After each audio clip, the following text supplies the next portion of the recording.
네, 올해 준비한 내용은 특히 2021년, 특히 작년 그 12월이죠. 이때 주택연금의 어떤 제도가 살살 변하고 있습니다. 그래서 올해 2021년 6월 정도가 되면 다시 한번 또 새롭게 또 변화하는 모습 볼 수가 있겠는데요.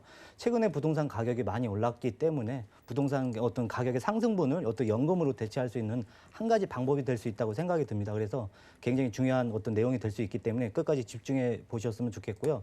그 우리나라 같은 경우에는 특히 이제 다른 나라와의 어떤 자산의 비율을 살펴봤을 때 굉장히 부동산과 어떤 금융자산의 비율이 굉장히 크게 차이가 나는 점을 알 수가 있겠습니다. 특히 미국 같은 경우에는 그 부동산과 그 금융자산의 비율이 3대 7 정도의 비율이고요. 일본은 약 한 6대 4 정도의 비율을 차지한다고 볼 수가 있겠습니다. 하지만 대한민국, 우리나라 같은 경우에는 그 금융자산과 부동산의 자산이 그 2대 8, 8대 2의 비율로 굉장히 다른 나라에 비해서 유독 부동산 자산이 많이 치중되어 있다라는 모습을 볼 수가 있겠습니다.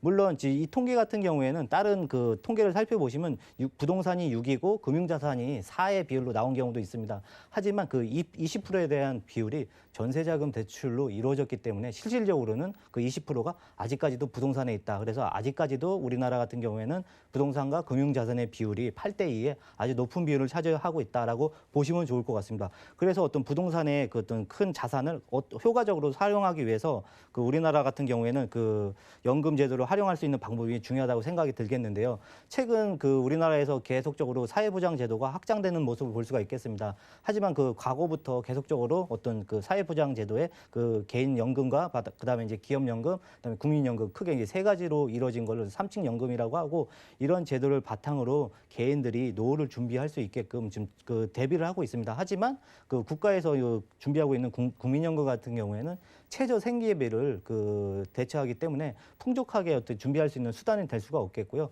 그다음에 기업에서 퇴직연금을 지금 하고 있지만 너무나도 그 수익률이 원금 보장에 그 집중하다 보니까 수익률이 굉장히 낮은 모습을 볼 수가 있겠습니다. 그래서 굉장히 이걸로 효과적으로 그것도 준비를 하기에는 굉장히 부족하다라고 볼 수가 있겠고요. 개인연금 또한 마찬가지입니다. 너무나도 그 개인들이 그 연금을 가지고 준비를 하는데 원금 보장에 굉장히 그 집중을 하고 있기 때문에 수익이 나지 않기 때문에 그 효과적으로 이런 세 가지 연금 제도를 활용한다 하더라도 굉장히 부족한 경우가 많습니다. 앞서 이렇게 설명드렸듯이 우리나라 같은 경우에는 다른 나라에 비교했을 때 부동산 비중이 굉장히 많고요. 그다음에 이제 그 개인 연금과 그 국가연금, 기업연금의 제도가 그 준비는 되어 있지만 활성화되지 않고 그걸로 인해서 충분하지 않기 때문에 그 외에 어떤 수단이 필요하다고 볼 수가 있겠습니다. 더군다나 부동산 같은 경우에는 그 고정자산이라고 할 수가 있겠습니다. 그래서 정부에서는 어떤 사회적인 어떤 그 제도를 보완하고자 부동산에 있는 자산을 고정자산을 이제 유동화시키는 어떤 작업이 필요했는데요. 그래서 나온 게 바로 이제 주택연금이라고 볼 수가 있겠습니다. 주택연금 같은 경우에는 우리가 집을 어떤 담보로 이게 사갖고 이제 우리가 매수를 해갖고 이게 소유권을 가지게 되는데 그 반대라고 보시면 좋을 것 같습니다. 특히 이제 집을 담보로 이제 연금을 받는 형태를 말하는 겁니다. 그래서 과거에 있던 주택연금의 형태는 그 만 60세 이상인 사람이 자기가 집을 갖고 그 집에서 이제 거주를 하면서 살았을 때 그 집을 담보로 이제 뭐 매월 일정한 금액의 연금을 받을 수 있는 제도를 말한 겁니다. 그래서 이거는 이제 국가에서 보증을 하고 있기 때문에 그 많은 사람이 그 지금 계속적으로 가입 증가 추세가 늘어나고 있는 모습 보이고 있겠습니다. 하지만 이런 모습에서 지금 우리가 이제 많이 찾을 수 있겠지만 최근에 부동산 가격이 너무나도 많이 올랐기 때문에 어떤 그 가입에 굉장히 큰 제한이 있었습니다. 그 과거 그 이 주택연금의 장점은 뭐 국가에서 보증하기 때문에 평생 편하게 거주를 하면서 평생 또 종신토록 이게 그 연금을 받을 수 있는 형태가 되겠지만 그런 점에 비해서 굉장히 가입 조건이 굉장히 까다로웠던 점이 있었는데요. 특히나 이제 가입 조건이 까다롭기 때문에 이걸 좀 보완하고자 지금 정부에서는 이거를 지난달에 이제 개정을 했습니다. 무엇보다 이 주택연금의 장점은 특히나 이제 합리적인 상속 이 가능하다는 점이다. 그 제가 표를 준비해 봤는데요. 그 집을 이게 매도를 했을 때 그 매도한 금액과 그다음에 연금을 총 받는 금액을 두 가지를 비교하는 모습을 살펴볼 수가 있겠습니다. 특히 이제 집을 예를 들어서 이제 그 주택연금을 신청을 해서 연금을 받는 도중에 그 만약에 이제 그 계약자가 이제 유고 시 같은 경우 일찍 유고가 됐을 때는 바로 이제 주택을 처분하게 되는데 주택 처분하는 금액이 연금을 받았던 금액보다 금액이 크다면 그걸 고스란히 자녀한테 돌려줄 수가 있겠습니다. 그래서 이게 굉장히 좀 합리적이다라고 볼 수가 있겠고요. 그 다음에 이제 이 금액이 이제 상속으로 연결됐을 때 처음에 그 어떤 집을 물려주는 것보다 연금을 전환한 다음에 수령하다가 나중에 돌려주는 형태가 그 상속세나 어떤 그 세금에 대한 계산 방법이 적어지기 때문에 굉장히 유리하다라고 볼 수 있겠고요. 그다음에 이제 반대 현상입니다. 주택 가격보다 연금을 받는 금액이 더 크게 나타나는 경우에는 반대로 그 어떤 그 가족들이 유가족들이 그 어떤 연금에 대한 그 재원을 따로 이게 청구할 필요가 없다라고 볼 수가 있겠습니다. 왜 그러냐면 바로 정부에서 처음에 확정된 금액을 보장을 하고 그 금액을 가지고 꾸준하게 지급을 하기로 약속을 했기 때문에 이런 점이 굉장히 유리하다. 그래서 그 주택연금이 꾸준히 인기가 있었다라고 볼 수가 있겠습니다.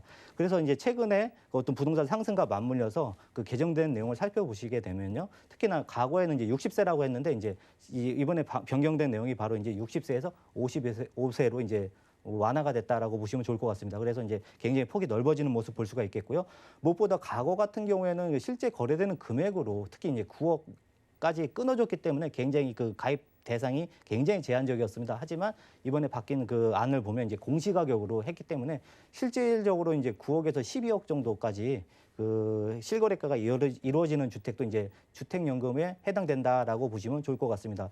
무엇보다 이제 추가로 이제 그 주택의 유형이 또 확대가 된 모습을 볼 수가 있겠는데요. 바로 이제 주거용 오피스텔이 늘어난 모습 볼 수가 있겠습니다. 특히 오피스텔 같은 경우에는 모두 그 오피스와 이제 주거 그 지배의 역할을 동시에 만족한다고 볼 수가 있는데 실질적으로 이제 주거를 했던 기록이 있다 그러면 그 주거용 오피스텔이라고 이제 간주를 할 수가 있겠는데 이러한 주거용 오피스텔도 이제 주택연금의 어떤 가입 대상이 될 수 있다라고 보시면 좋을 것 같습니다.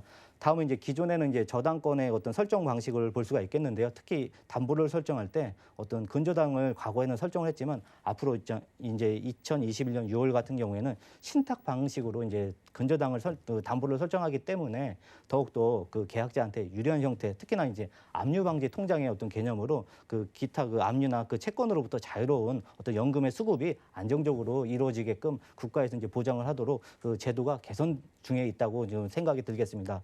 그래서 이번에 나온 주택 그 연금안의 그 어떤 활용안을 잘 살펴보시면 그 9억을 기준으로 삼았으면 좋겠습니다. 그다음에 이제 그 주택을 그 전체 한 사람이 가지고 부부 합산으로 계산을 했을 때 전체 총 가지고 있는 그 보유주택의 공시 가격의 합산 금액이 9억이 되느냐 9억이 되지 않느냐에 따라서 그 주택연금이 된다 안 된다고 판단을 할 수가 있겠는데요. 특히 그 합산 금액이 9억 이하일 때는 그 집이 하나일 때는 무조건 가능하겠고요. 다주택자, 뭐 예를 들어서 집을 3개가 있는데 그 공시가격이 합산액이 8억이다 하더라도 이제 그 집의 한 부분에 대해서 그 주택연금의 혜택이 가능할 수 있다라고 볼 수가 있겠습니다.